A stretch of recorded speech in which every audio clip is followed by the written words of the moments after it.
Hi, I'm Jack Zucker, author of Sheets of Sound for Guitar. Today we're going to be constructing a jazz line over an A minor 7 chord.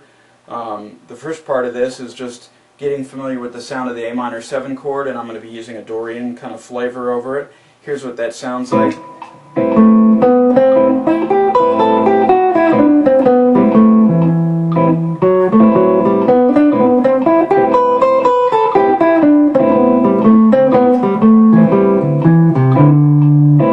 Of course, that's lacking a little bit, so what we're going to do is we're going to throw in some passing tones, and sort of the Martino and Coltrane-esque kind of passing tones. We'll put a chromatic passing tone between notes of the scale that have a whole step in between them. So, for example, there you might play something like, or,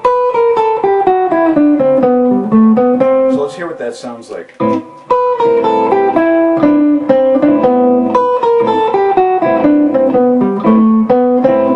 Put a passing tone between these two notes.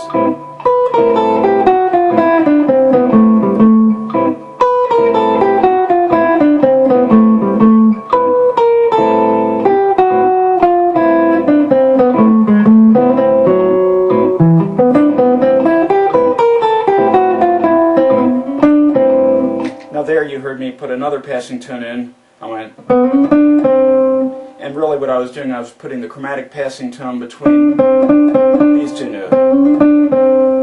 So if we throw all that together, now we've got three places we're going to have that passing tone.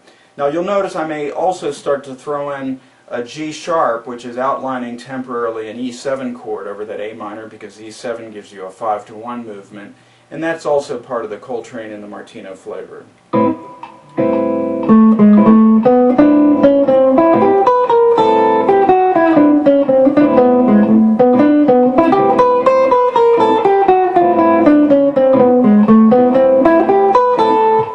Now you can see where that Martino line came from, because if you take that typical patented Pat Martino line,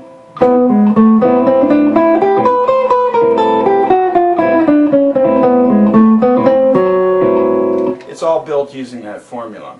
Now let's talk about those passing tones again. What I showed you there basically creates the flavor of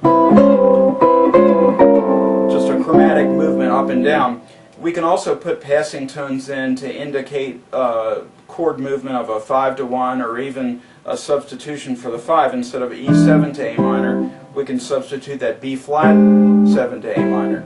So what I'm going to do is I'm going to play some passing tones based on what I just showed you, but I'm also going to apply some of those passing tones to the B flat 7. And if you remember from our discussions from a couple days ago, on that B flat 7, we're going to take a minor 7 chord up a fifth from that. So for B flat 7, that would be F minor 7. So what I'm going to be doing is I'm going to be playing some A minor lines, and I'm going to be playing some F minor to B flat 7 lines, temporarily just suspending that A minor and coming back to it.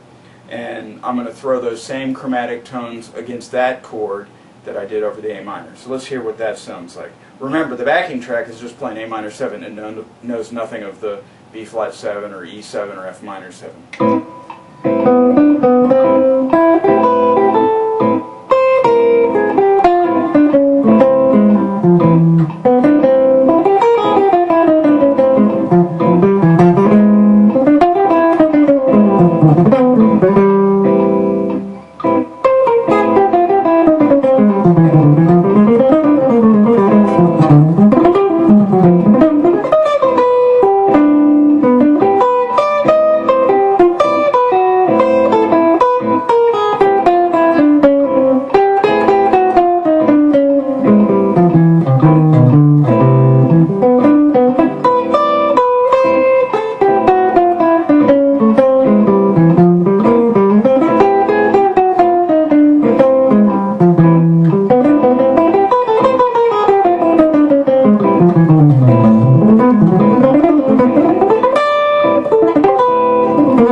course, I can do that over other sequences as well. It doesn't have to be just B flat 7. But you get the idea that I think what I want to convey is that you can substitute all kinds of superimpositions over that A minor 7 as long as it leads back logically. And by logically, all that means is that it makes sense from the standpoint of the melodic line. The melodic line reigns supreme when it comes to figuring out what sounds good. If the melodic line sounds good, then it sounds good even if the notes are totally out of the key. So let's go back to that. And what I'm going to do is I'm going to alternate between an A flat minor 7 and an A minor 7 all over this A minor 7 chord. Of course, it's going to sound a little bit out, but that's the point.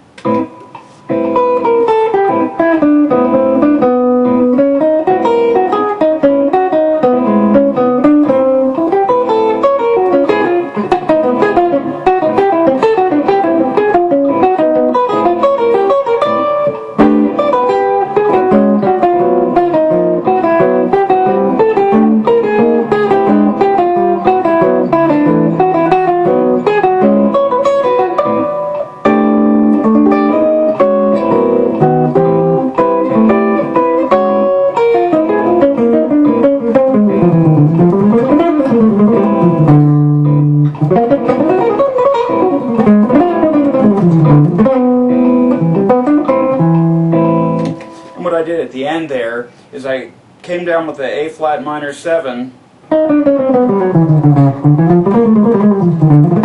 in that line outlined that F minor,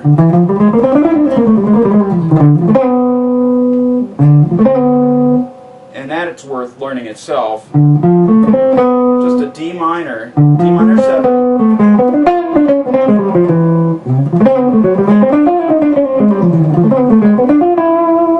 So I'm sweeping just a D minor 7. And then that's just a diminished line, which is outlining that E7 chord.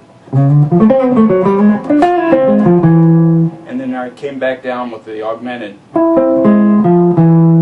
with the flat 9.